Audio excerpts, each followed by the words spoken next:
You're listening to The Startup with Monique LeRae, only on LA Talk Radio.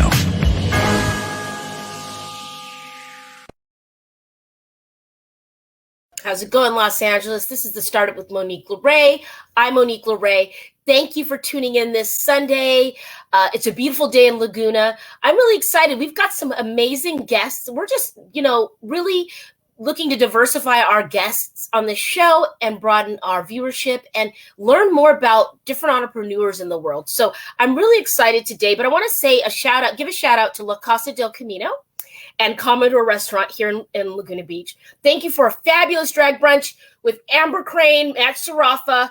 We just wrapped that up and I'm on the air. And just a shout out to everyone that made it possible for Pride Month. So I want to also say a special shout out to our sponsors, Michael Solberg Family Wines. Thank you, Leah. La Casa del Camino also is a sponsor. And Next Level Global Solutions. Thank you, Shane, for your support.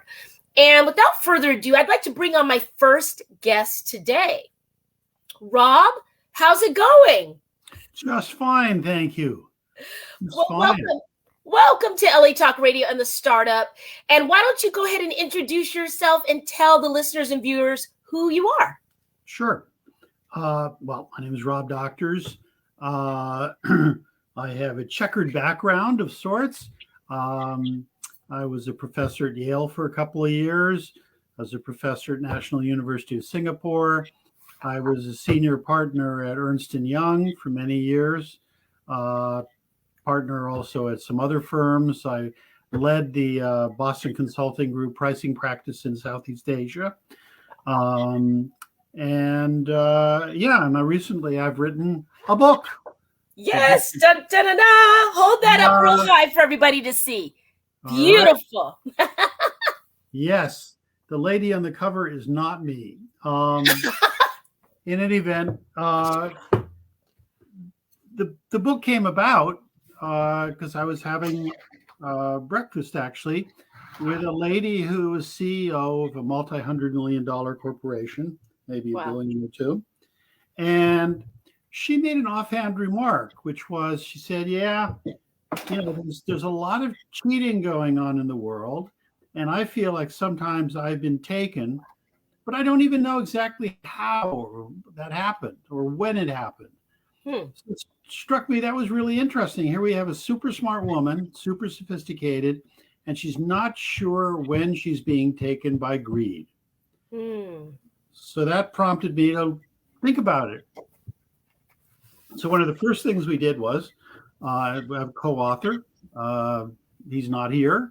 He would be prettier than I am probably, but Hans, yes. And he's been chairman of a dozen companies. He was chairman of Monster.com. He was chairman of LexisNexis. Of Houghton Mifflin, and a few other companies. But he's at home with family in Massachusetts, and therefore he's not here. May I just jump in real quick? I just want to say on his behalf, I can't speak for him, but I've used both of those products and working on Christina's Court as a producer on Fox Networks, not news, but Fox Networks, Christina's Court. We often used LexisNexis because it was a courtroom show. So that was a vital tool for us producers. Very good. No, it's useful. I mean, LexisNexis invented the idea of looking things up online. Yeah. And for certain specialties, they're still the one to go to. Yeah. Not for everything anymore, but at this point, for certain specialties. So here we are. I got my copy, ladies and gentlemen. I'm delighted. I don't see a crease that would indicate you've actually read it, though. Not yet. I will, full disclosure, but I have my briefing notes. So. Oh, good. So, anyway, what we did after that breakfast with this lady who ran the really large company was I asked, what exactly are the forms of greed? And it turned out there are 5 forms of greed. It's not a random chaos of events. There's very specific strategies that greedy people use. Some of which have been used since the beginning of time, some of which are relatively new. So for instance, bullying and theft, that's been here forever. Fine, and you'll know it if you've been a victim. Wow. The other one is lying or misrepresenting. Again, here since the beginning of time. Ancient Greece, in fact, right? Exactly. A wonderful quote from Roman times. If fools did not go to market, cracked pots would not be sold, which I love as a quote. Yeah. But there's been some development. And by the way, one of the things that was a real revelation to me is how greed is not just an isolated set of events. It actually has coherence to it. It's almost like it's got a strategy. One of them is something called withdraw utility. Yeah. Booking. So, for instance, what would that be an example of? For instance, there was a leading tax software company. And if you use tax software, it isn't useful just to know what the current tax law is. You need to know what it was. You need to know what your clients did the previous year. Huh. Suddenly, they announced low prices on their tax software, and people bought it. And suddenly they realized they didn't have what was called the archival abilities. In other words, they didn't have last year's tax law, and they didn't have what they've done. So the clients then had to buy that to complete the package. And whereas the initial software was sold at a low price, this was now sold at a high price. Right. So it's a classic example of hooking. Is that bait and switch, aka bait and switch? Well, there's no switching really. It's Well, they baited you at saying that they can capture your data, and they switched it on you and said no, right? Well, they never promised you the archives, but yes, you could say it's bait and then grab for more. Wow, that's insane. Sorry? That's insane. That's insane. Yes, and a lot of people don't realize that happens, but it does all the time. Mm-hmm. Then you have something we call embed. Mm-hmm. That means that you sell you something, and it actually then helps. This is a little bit, again, sort of bait and switch. That you then have something that gets withdrawn. So, for instance, Apple got sued for tens, if not hundreds of millions of dollars, because what they would do is they would take your old iPhone and slow it down. And I had one of those old iPhones, and I kind of thought something was odd. I'm an Android, but I had to give in to the iPhone for the picture and the video quality. But I'm an Androidian for life. So, but they decided you needed to upgrade earlier than you thought you might have. Yeah. They slowed down your phone, and you had to go buy another expensive phone. Yes. Comedian Leslie Jones makes a joke about this. She says, why does Apple just quit the relationship after a year? Like, you just walk out of the relationship? Is that it's over? You're right. Well, they don't sell the service, they sell the phone. So that's what they want from you. Yeah. And then there's other ways of hooking people. Like, for instance, I was interested to hear from one of the top 2 headhunting or recruiting firms that they never hire anyone over 55. Why is that? Why is that? Quite apart from the fact it's illegal, but forget that for the moment. Why is that? And the answer is very simple. If I hire you, Monique, as a CEO, I'm pretty sure, because we're going to bring you into this company, that the next thing you're going to do is turn around and say, hey, can you get me a chief financial officer? Can you get me a chief marketing officer? So planting that initial CEO means there's a whole bunch of stuff that's going to be hired after you. And if you're old, if you're over 55, the time frame under which they're going to hire you again to fill in those other positions is short. They don't want old people, even if they're better. And let's just pause for a second and define old, because I think 55 is experienced and an expert at that point. So let's just leave that open for interpretation. Yes, indeed. But the only point is, That's not what they were chartered to do as headhunters. The hiring committee just said, get the best person, not get the person who's most profitable for the headhunter. So that's another example of where greed happens, but nobody notices it because, all is, hey, they hired me, I'm 55.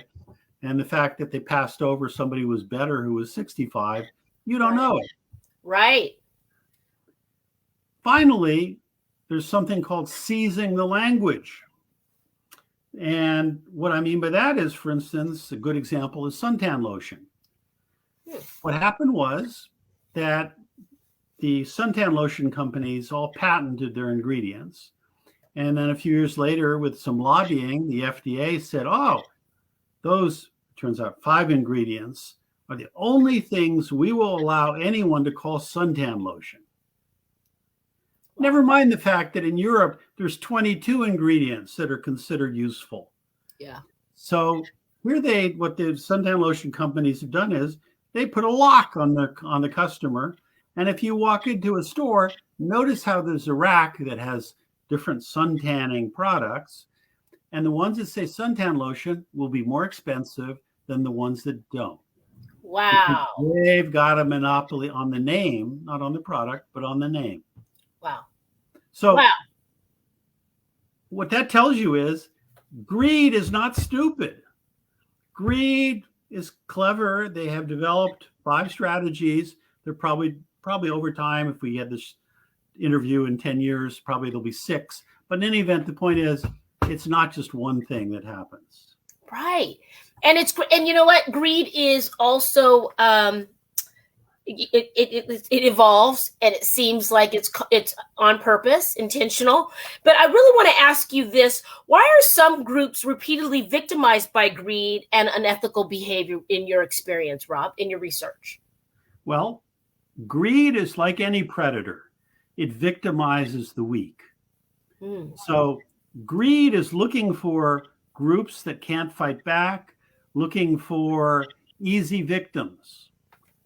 And just like the lion, when it's hunting a group of zebra, doesn't pick the healthiest zebra in the herd. It brings down the oldest or the weakest. So the answer is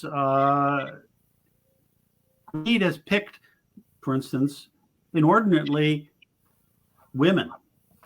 Because the truth is, women are often not as powerful in terms of defending themselves as men.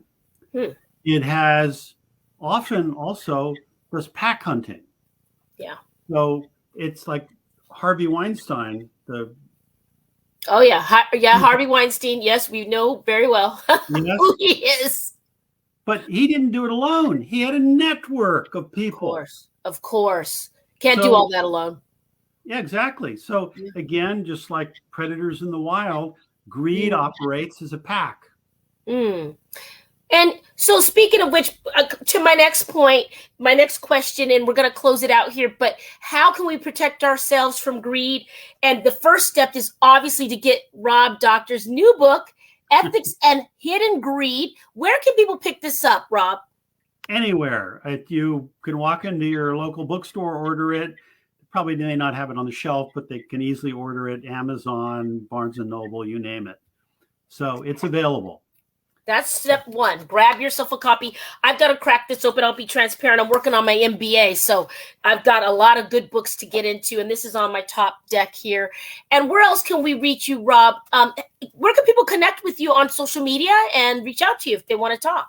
Well, we've got a website. It's called, surprise, Ethics and Hidden Greed. So you can go there. You can email me. My email's in the book, but just to say it, it's rdoctors, DOCTERS, at abbeyllp.com. So yeah, and I welcome, by the way, any emails or any questions that anybody has. I'm excited. Congratulations. It's really a big deal to publish a book. And adds all this value that you have from learned experience, learned versus espoused, just everything that you're learning and putting into the world, putting back for people and entrepreneurs. And I appreciate you. And last note here, how can people further protect themselves after picking up your book? What else can they do? Well, you've already hinted at it. They need to educate themselves what is possible. And they need to just be sensitive to who's likely to be greedy. Greedy people do so out of a sense of entitlement. There's a fun study that's in the book. They had an experiment where they brought in a group of wealthy people into some focus groups and some average people. And in the waiting room, there was a big jar of candy. And they told both groups, by the way, this candy is for some kids tomorrow, so only take one. Guess what? The wealthy people took multiple candies each. The average Joes all just took one. Yeah. And the point is, the wealthy had an expectation that they could get more. So be careful of the expectation of the person you're negotiating with, because they will do something greedy. Yes, I love that. And you know what? I like that you kind of touch on the elderly. We're seeing a lot of elderly people being taken advantage of online and in elderly care. And we want to make sure we can look out for them as well, because we're all going to be elderly one day if we're lucky enough to live that long. So thank you for your book. Thank you for this. And Rob, come back. We'd love to have you again. I'd be delighted. Thank you. Nice meeting you, Monique. A pleasure to meet you, Rob. All right, guys, that's Rob Doctors. And pick up his new book, Ethics and Hidden Greed. Thank you so much. Guys, we're going to transition right now. We have our next guest, Adam. Adam, how's it going? I'm good. How are you, Monique? Good. Thank you. I went a little longer with the first guest because our third guest lost their voice, so I can go a little longer with you and so on and so forth. So why don't you go ahead and introduce yourself to the viewers and the listeners? Yeah, so my name's Adam Battersby, and I am the president of Pro Batter Sports. And Pro Batter Sports, what we do is we make video pitching machines for baseball, softball, and cricket for training and to help players get to the next level. I love it. And you know what? It's the perfect time right now. The sun is finally out here in Laguna Beach. We had that May gray and that June gloom, and people are outside. I saw the Dodgers playing the other day. Yeah. Tell us, how you got into this line of work and what are you projecting? What are you seeing people get into these days? Yeah, so we started the company in 1999. My dad actually first started it, and then upon graduation from college in 2001. I started working there, so it's been a really fun ride. Me and my dad been really running it for the past almost 25 years now. Nice. Father and son family business. So you did you play baseball in the past? Like where did this this particular niche of passion come from?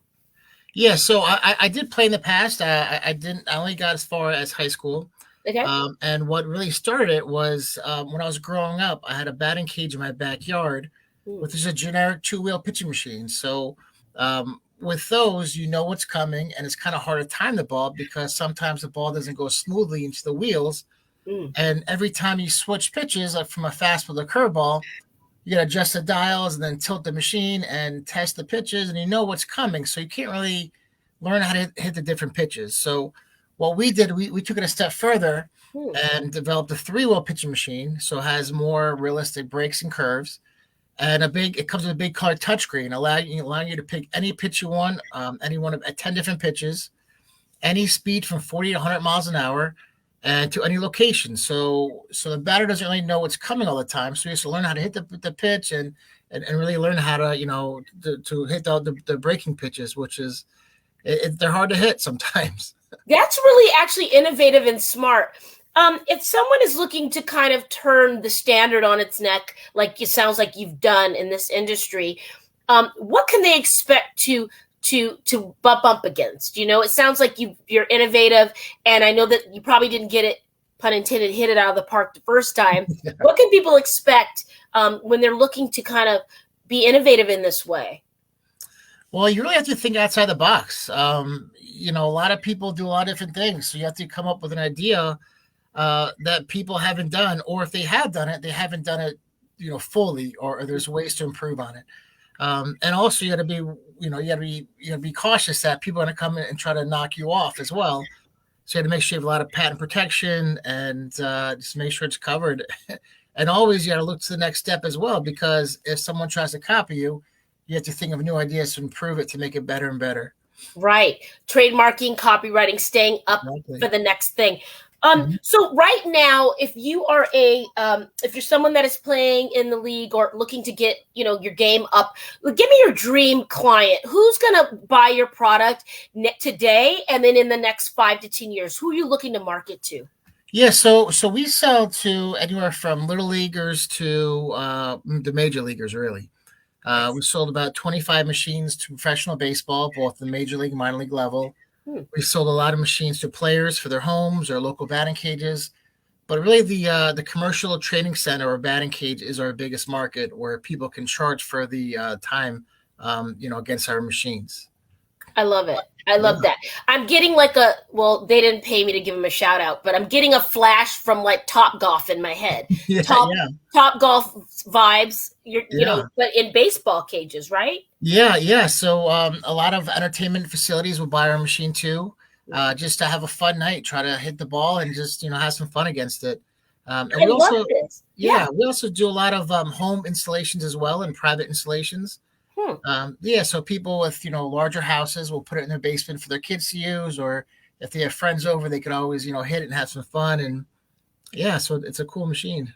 So let's say someone is going to book that for a private installation or renting. Give us the price range of what people can expect if they want to do that. Yeah, so our machines range from about $7,500 to about $27,000. There's one machine that's about $49,000 if you want a combo with all the different bells and whistles, but the main one's about $28,000 around that range. I love it. I see so many. I'm getting all these ideas, but I'm sure you've got your bases covered. Oh my God, I'm so cheesy. Are there any big names that you can drop with us that, because we're in California, we're in Southern California. We love to hear about any celebrities or anybody that's used any of your products or anyone on your wish list. Well, there is a big team in Los Angeles. The Dodgers did buy one years ago. So we think it's helped them a lot. But also, if you're from the Northeast, like we are in Connecticut, Yankees, Red Sox, and Mets, they all bought one over the years. So it's been pretty cool. Nice. I love that. That's got to feel good, though, with your family brand, coming down, passing it down with you. And I mean, that's got to feel great that the major leaguers are using your brand. Yeah, it helps definitely build a product. So when you're trying to sell a more expensive machine, the first question is, who's using it and why should we be paying all this money for the machine? Right. And then once you tell them, who uses it, the client list, they understand that, it is a very good trading tool. And we have major league teams that come back for more and more machines. So their players do believe in the machine and the concept, and they do see it can be a good trading tool for them. I have someone in mind who is he's in high school and he's in Las Vegas and he's really great. But I feel like maybe some of these, the young ones coming up could really benefit from it. Are there sponsorship opportunities or partnership opportunities with some of the younger leagues, high schoolers? Do you foresee yourself going in that sector anytime soon? Yeah. So years ago, our machine was about $45,000. So it's hard to sell to high schools. Mm-hmm. But now the machine's $27,000, and over the past 2 years, we've sold to a bunch of high school teams. Mm-hmm. So that's a growing market and a very exciting market as well. Yeah. But sponsorships, I mean, there's a lot of travel teams out there that you can partner up with, and put your name on the jerseys and have sponsorships that way. Yeah. Which is good, because if they get to the next level, then they know your machine, and then hopefully they'll tell the coach that we need this machine for our team. Right. Yeah. I'm sure I could see some ambitions, baseball parents getting together and throwing in the pot and getting one of these machines for their kids, for the team. And there's many ways to do it. So I'm excited. Do that. Yeah. And especially softball, a lot of, girl fathers, I have 2 daughters myself. Yeah. And it's basically whatever they want, they get. So, it's, within reason, of course, but, Yeah. that softball is a huge market as well. So why don't you plug again where people can find you, follow you on social, and if they want to look on your platform and possibly place an order, where and how long would it take to get the order placed? So give us all that info if you could. Yeah. So again, the company is Pro Better Sports, and it's a video pitching machine. So, with our machines, you see a big video screen of a pitcher winding up before the ball comes out. So it's really realistic. If you go to probetter.com, you can see our website and some videos of our machine. Or you just call office directly. But lead times, like you said, they range from 2 weeks to about 2 months now. So they're not too bad. Usually we can juggle some orders, if we had to get you quicker. Beautiful.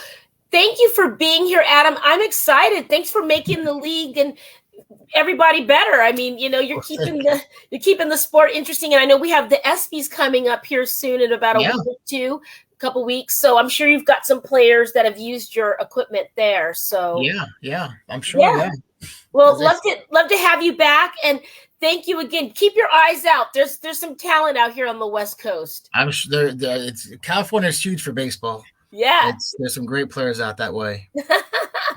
All right, you guys, that's Adam Battersby and Pro Better. Plug it again. Yeah, Pro Better Sports, and it's probetter.com. probetter.com. That's a great website, by the way. Congratulations on everything. Well, thank you very much, and thanks for having us. It's a pleasure. See you soon. All right, have a good night. You too.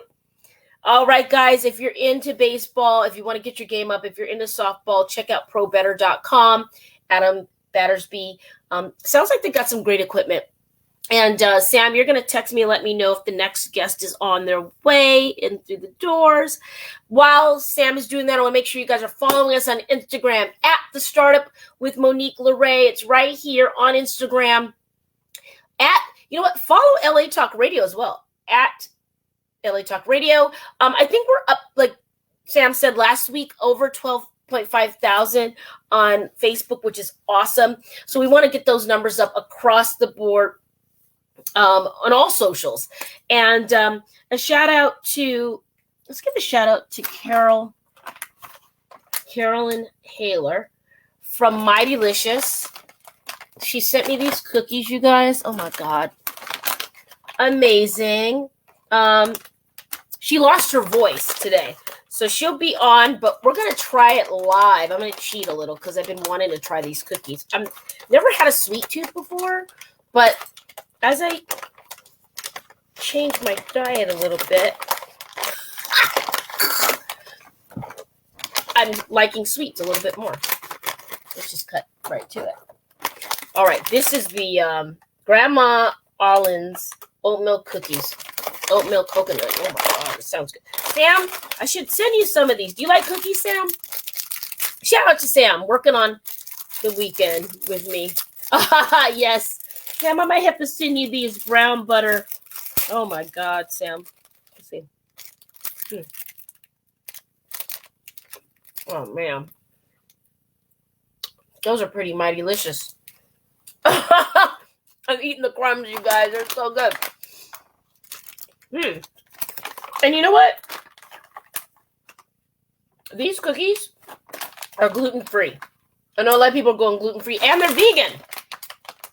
What? Hold on. This is amazing. Allergen-free. Oh my gosh. Gluten-free and vegan. They're tasty. Carolyn, get your voice back, girl. We can't wait to see you. And Sam, do you like chocolate chip? These brown butter chocolate chip might be coming your way. I can't eat all these by myself, Sam. All right. Very tasty. And there's more. And they're individually wrapped, which is nice. You don't have to commit to the whole bag at one time. Wow. Wonderful. Wonderful. Thank you so much. That was tasty.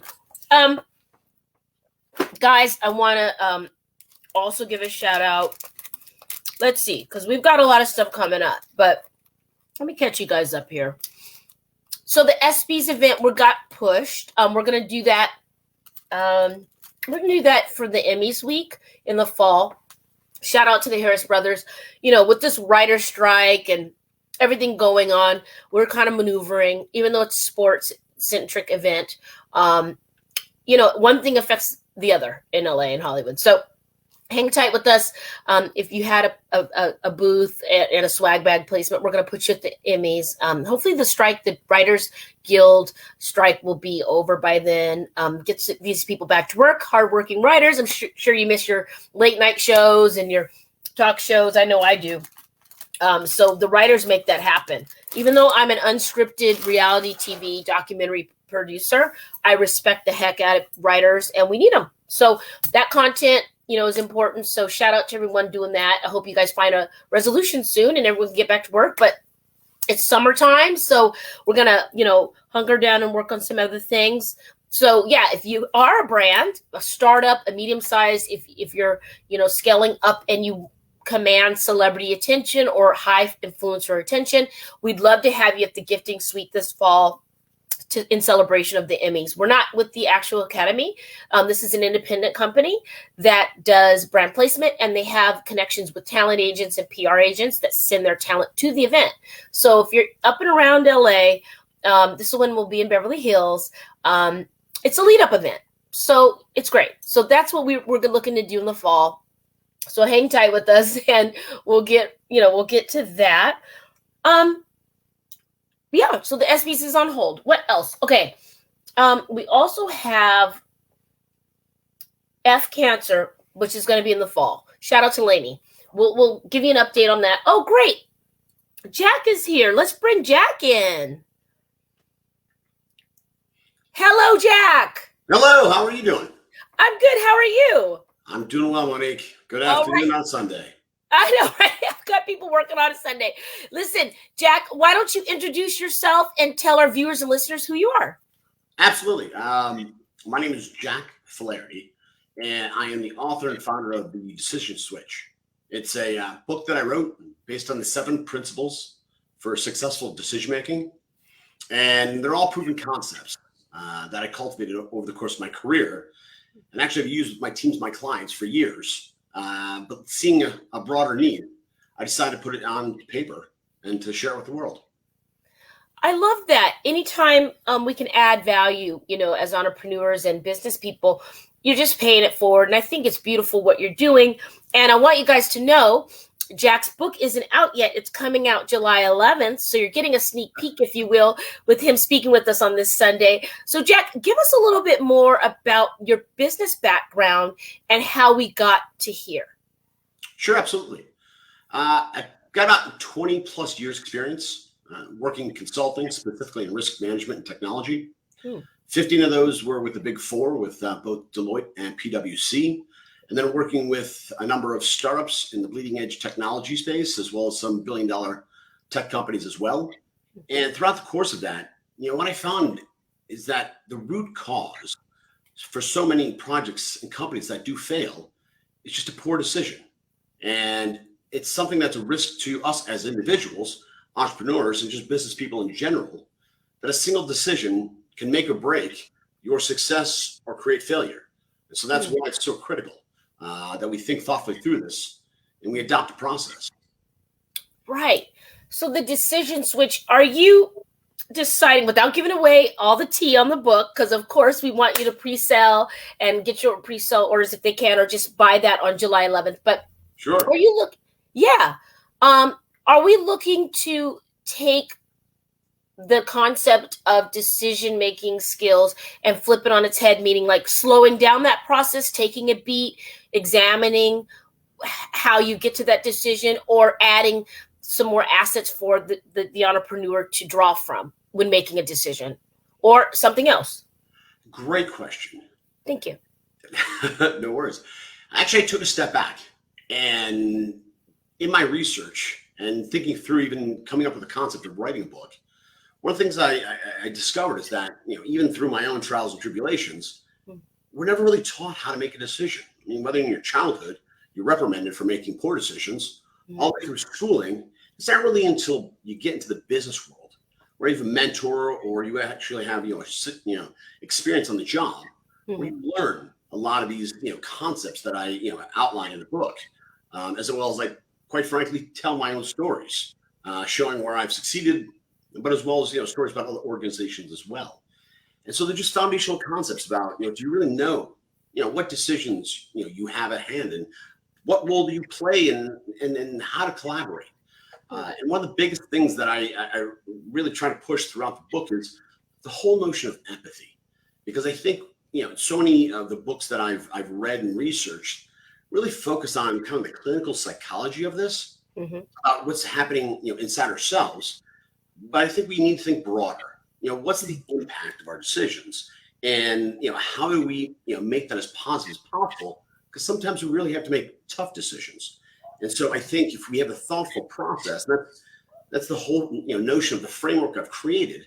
It's having a process with which we take critical decisions or even simple decisions and make them and do so we can have consistently successful results.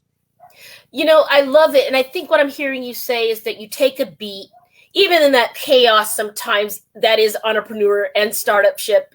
You take a beat and a breath and you go, what's the cause and effect of me in this moment? If I get caught up in my emotion, or if I get caught up in wanting to just get something done and check that off that list on Monday.com, shout out, or whatever you're doing, what's the cause and effect of me checking this off right now? Maybe I need to take a beat. Sure. The biggest thing is that I think, as we all have been reading in, whether it be newspapers or seeing on TV, is the rising, levels of anxiety and self-doubt. And you can see that with prescription medicines, or they're just talking about the impact of us working in a remote workforce, those types of things. Yeah. And so because of that anxiety, that self-doubt, it just captures so much of our brain space that it limits our ability to actually think about so much of our daily jobs, and actually acts as a distractor. And so the whole notion of the framework is to create a very thoughtful approach in how you make decisions, which will then give you that brain space back. But more importantly, will give you confidence, the confidence that I've made the right decisions with the information available to me. And that way I can continue forward, and I don't look back and think about the consequences or anxiety of, did I make the right decision? Yeah, that makes sense to me. You can kind of switch it down, put the gears in a lower, just shut the gears down a little bit. And, I'm loving that you're exploring this space, because I always go back to the pros and cons list, which, your parents give you when you're really young, and you just take a piece of paper and you put a line down the middle, and you go pros and cons, and you just pros and con it out. That's really the basic decision platform that I would have, as a teenager and forward, unless you seek something like this. Who have you found that's seen your manuscript or has been in a consult with you that, your methods really worked, and you saw it, and you saw a really gratifying effect on them? I've been blessed. Like I said, I spent 20 plus years in consulting, and there's two facets of that. One is I have teams that work for me, and often I get college graduates who are, as we call them, green, and they don't have those executive functioning skills. And I'll just emphatically put, I truly believe that decision making is the most important of the executive skills that we need to learn. But then also we look at the experienced executives, and they often have inherent biases based on their experience, and whether or not they're scared to reach out to ask for feedback about a decision, or they make a knee-jerk reaction and don't thoughtfully address and think through what is they're looking to accomplish, and really set a succinct objective that's clear, and then develop a path in how to achieve that. And so I've worked literally for years, with these concepts, working with young adults, but all the way through with executives that are looking to implement $1 million implementations. Wow. And, they're having to navigate, the corporate corridors, and trying to make sure that, their goals, they get others to align with them so they can achieve the results that they're looking to desire. I love that. And you know what? I'm going to make an off-color comment here, but roll with me. I really wish you were there for the 5 people in the submarine. Where were you at, Jack? We needed a decision switch on that. God rest them. Well, signing a document away that's that limits all liability despite the corporation, even if they made some bad decisions. Seems to be a kind of a foolish decision.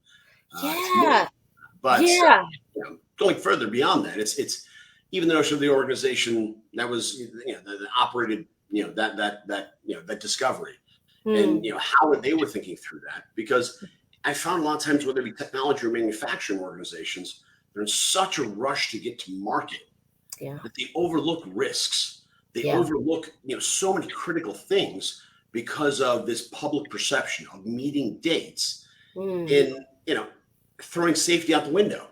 Being the first one to do it. And I love the explorational spirit. I love the maverick, but at what cost? And I hate that beautiful mind, those beautiful minds aren't around anymore, because we could have used them in the world for further things. Absolutely. Yeah. Well, I love this conversation. Why don't you plug where people can order your book on July 11th, Jack, and pick up the Decision Switch? Absolutely. Website is real simple. It's thedecisionswitch.com. And within that, you can either book, discovery appointments directly with me, or I leave you my contact information so you can contact me directly. I love it. This would be a great gift. Great stocking stuffer. Guys, Christmas, they always talk about Christmas in July or whatever you celebrate. Grab that, I'll go one step further on that one. Is I look at all of our future leaders. And I think this is something to give, to that next generation of leaders, because the contrary of being too aggressive, like you talk about the submarine, is I believe our next generation is actually right now being taught basically not to fail. And so they're making actually safe decisions, and not those that will actually get the organization or get themselves to where they want to go, but just to avoid, those negative implications of having made the wrong decision. Right. That extra pressure. You're right. And coming out of a pandemic, I think a lot of people have made some decision switches in their personal lives, in their business lives, and having a more macro view about what am I doing? Because it could all end now. So I feel you on that. And you kind of led me into my next question, my final question for you today, which would be, who's your dream future client? Maybe there's a genre or a type of client that you haven't helped. I mean, that's a great question. Thank you. I live here on Silicon Beach. So I work with a lot of technology organizations. And so often I found that, particularly in that domain, those individuals don't really have the education or background of those executive functioning skills. You'll get somebody who's a beautiful coder, they've made an amazing game or whatever, and all of a sudden they're managing a team of people and have a budget. You need to present to their executive team. And, as a result, they have anxiety and fear. And I think those are just such great opportunities to really get in and help brilliant individuals make better decisions and really transfer their knowledge and vision to other individuals and become a better leader. And so that's the whole background of this is it's not really limited to tech. It's really to every industry, because I've applied it to so many different industries that I just think it's a necessity. It is. To get this out. Give me your top 3 dream. I'm pushing you a little. Your top 3 areas of business that you haven't done that you would want to get into. Oh, goodness gracious. I put him on the spot, everybody. Sure. No, I love it. I've been blessed, and I've worked with many different industries.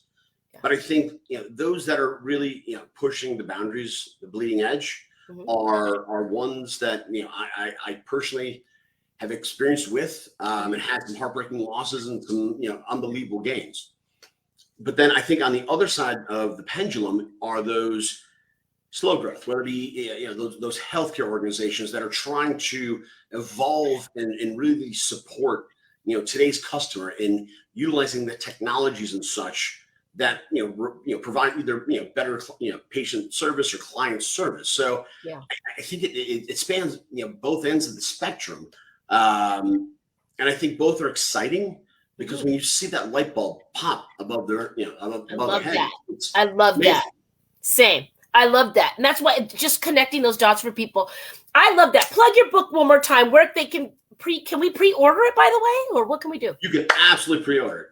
It is on Amazon already. We'll be having softcover, hardcover. Sorry about that.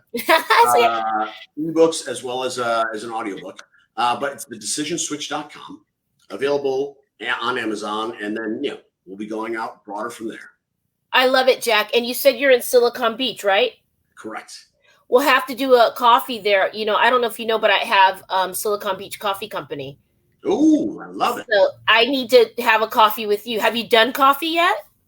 I haven't done your coffee, so absolutely that's gonna be on my priority list. Yes. All right. We'll talk offline because that was a brainchild that I started and, had to pause it with everything. But thank you for being on. Let's chat again. You're awesome. I'm excited for your book. Oh, I am beyond excited for this because, there's so many. I mean, we can have an hour-long conversation because there's so much I'm passionate about. But yes, I agree with you. I think we're on the precipice of a need for this. And, we're transitioning with technology and workforce. And the need for executive skills, specifically decision-making, are just paramount for everyone's success. Reach out to OceanGate. I'm sure they could use you. You couldn't get it on the front end. Maybe you could get it on the back end, I guess. Sure. We'll certainly reach out and see if they want to have a conversation. I know, right? Listen, shout out to OceanGate. Sorry about that. We're just brainstorming here. Jack, thank you so much, and I hope to get my copy on July 11th or 12th or 13th.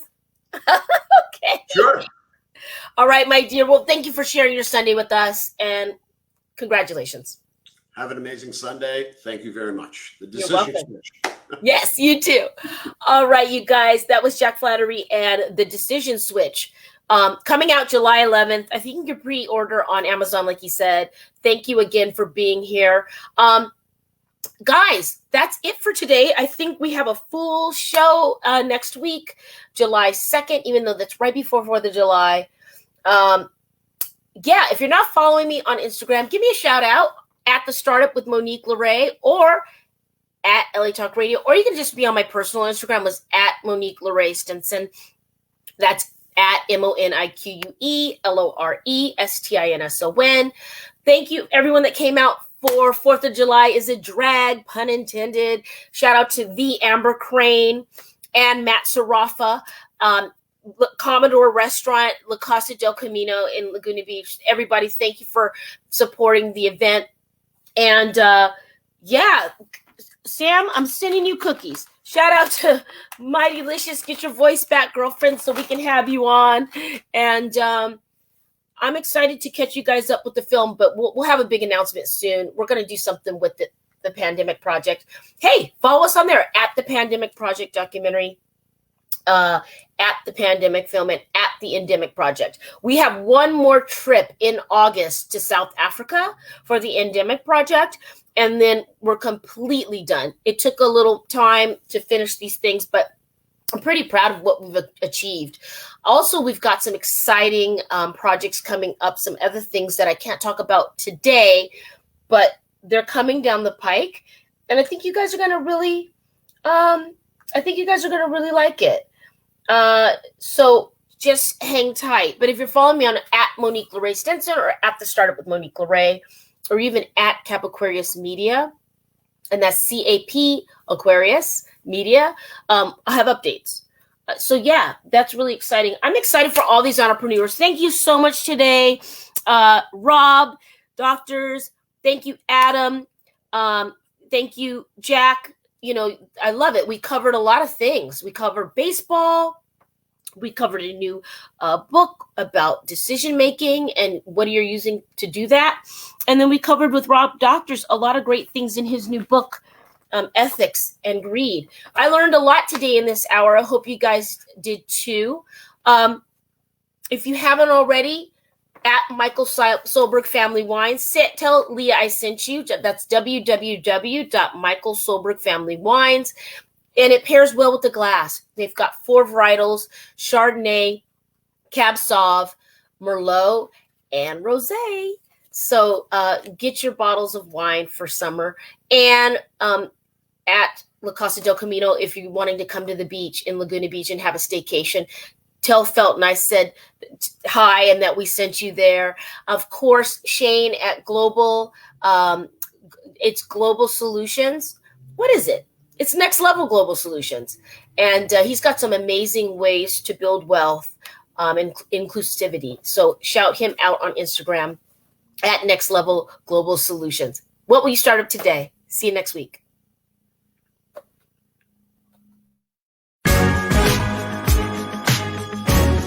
You're listening to The Startup with Monique LeRae, only on LA Talk Radio.